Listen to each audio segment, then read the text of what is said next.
Egon Schiele, pintor austríaco, nascido ali no finalzinho do século XIX e atuou ali principalmente no comecinho do século XX. Muita gente associa o trabalho do Egon ao expressionismo, por ele ter uma característica expressiva muito forte mesmo nos seus trabalhos. Só que é muito mais fácil, muito mais simples relacionar a sua obra com o simbolismo e até mesmo com os artistas ali da Secessão de Viena, pois ele buscava uma característica única que acabava não se adequando a nenhuma daquelas vanguardas europeias. É legal pensar no Egon como um simbolista pela relação muito forte que ele tinha com um dos grandes ícones desse movimento, o Klimt, que era meio que como um mentor para esse artista. Tem várias relações entre eles, tem vários diálogos inclusive entre esses artistas, até meio que um apadrinhamento do Klimt perante ali o Schiele. E a gente consegue ver muito bem a influência do Klimt na obra do Schiele. Só que o Egon, ele vai além do que o Klimt já fazia. Se o Klimt ele flertava com essa coisa de representar a feminilidade, a sensualidade feminina, o Egon explora o sexo de uma maneira absurda.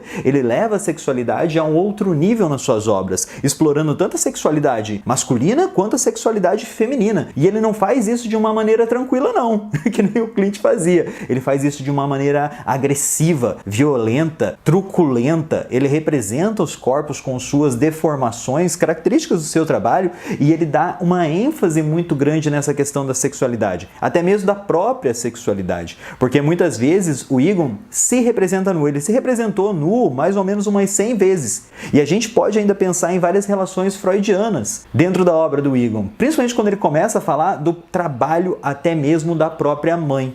Só que o foco hoje aqui não é essa parte do Egon que fala sobre essa sensualidade, a sexualidade. Eu acho que essa parte pode ser até muito problematizada em um outro vídeo por aí, porque até o próprio Egon foi preso, né, por obscenidade, por alguns envolvimentos com adolescentes ainda na sua época. Em 1915, o Egon ele se casa com Edith e ele acaba indo para a guerra alguns dias depois do casamento. Quando ele volta da guerra, ele volta muito mudado.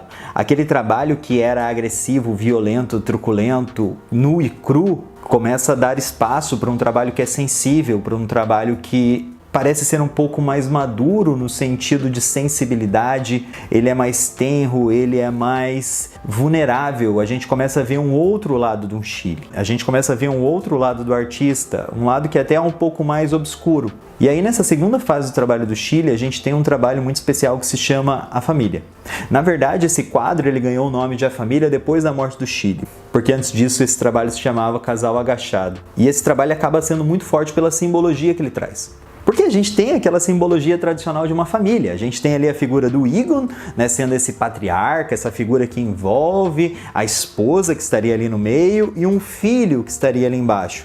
Só que esse quadro ele trabalha muito no campo simbólico, porque a mulher que está representada ali não é necessariamente a esposa dele. A mulher não tem nada a ver com a aparência da Edith. E a criança que está ali, na verdade, é um filho que o Egon nunca teve. Esse desejo por ter uma família, por formar uma família, existia dentro do Egon. E ele coloca isso ali no quadro. Só que em 1918, a esposa do Egon falece grávida de 6 meses. 3 dias depois, o próprio Egon morre e os dois são vítimas da gripe espanhola. No meio dessa pandemia, a gente tem toda essa família, todo esse projeto interrompido, esse projeto abortado.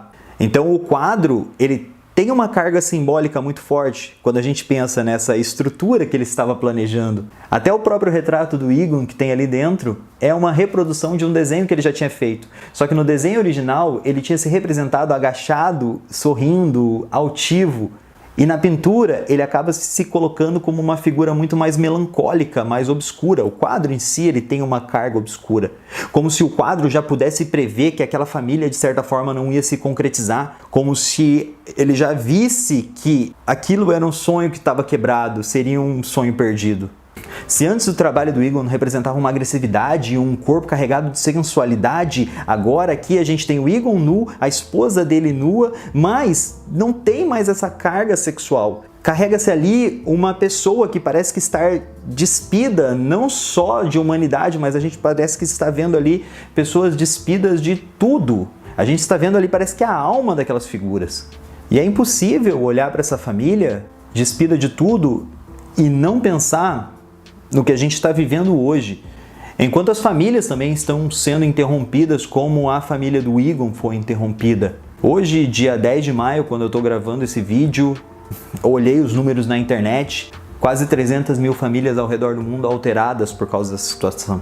É até difícil pensar nos números das 10 mil famílias de brasileiros que foram alteradas por causa da pandemia, por causa do Covid. Eu acho que a arte, nesse sentido, ela faz um caminho de olhar para nós, olhar para a nossa humanidade, não deixar a gente esquecer quem a gente é, não deixar a gente esquecer o nosso caráter humano. Eu acho que essa sensibilidade que o trabalho do Egon passa nesse sentido, apesar de todas as problemáticas que a gente pode pensar sobre a vida dele, tudo que ele remete a gente agora é essencial para que a gente continue caminhando, essencial para que a gente continue trabalhando e construindo uma sociedade que vai ser melhor, porque quando a pandemia acabar, pode ser que a minha vida continue a mesma, mas eu já tenho a certeza que a família de muita gente e a vida de muita gente já foi alterada. Não deixe que a vida dessas pessoas se transforme em apenas um número. É o apelo que eu faço nesse vídeo, sabe? Eu acho que a gente não pode deixar a humanidade ficar tão fria e seca a esse ponto. Eu acho que a arte ela tem esse potencial de nos chamar, de clamar pela nossa sensibilidade.